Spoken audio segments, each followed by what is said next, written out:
કરીએ તો રાજકોટમાં ગેમ ઝોનમાં આગ લાગવાની ઘટના બાદ તંત્ર દ્વારા ગોધરા શહેરમાં આવેલ વિવિધ ગેમ ઝોન બંધ કરાવવામાં આવ્યા. રાજકોટમાં શનિવારની સાંજે ગોઝારી આગની ઘટના બાદ જાગેલા તંત્રએ ગોધરા શહેરમાં પણ ચાલતા ગેમ ઝોન બંધ કરાવ્યા હતા. ગોધરા મામલતદાર, ગોધરા શહેર પોલીસ અને ફાયર વિભાગની સંયુક્ત ટીમ દ્વારા ગોધરા શહેરમાં આવેલા ગેમ ઝોન અને મોટી સંખ્યામાં પબ્લિક ગેધરિંગ ધરાવતા સ્થળોની તપાસ હાથ ધરવામાં આવી હતી. ગોધરા શહેરના દાહોદ રોડ પર આવેલ ડોમમાં ચાલતા ગેમ ઝોન અને દાહોદ રોડ પર જ આવેલા ડી-માર્ટ મેગા સ્ટોર્સમાં વહીવટી તંત્રની ટીમ દ્વારા તપાસ હાથ ધરવામાં આવી હતી.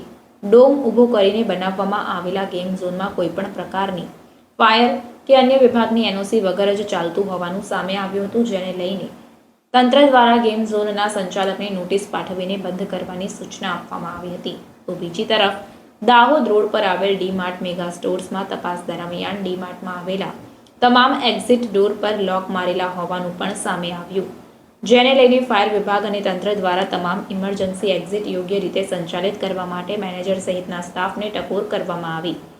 તો બીજી તરફ દાહોદ રોડ પર આવેલા અન્ય એક ગેમ ઝોનમાં તપાસ હાથ ધરવામાં આવી હતી, જ્યાં ઇમરજન્સી એક્ઝિટનો અભાવ હોવાનું સામે આવ્યું, જેને લઈને તમામ ગેમ ઝોનને અન્ય સૂચના ન મળે ત્યાં સુધી બંધ કરાવવામાં આવ્યા હતા.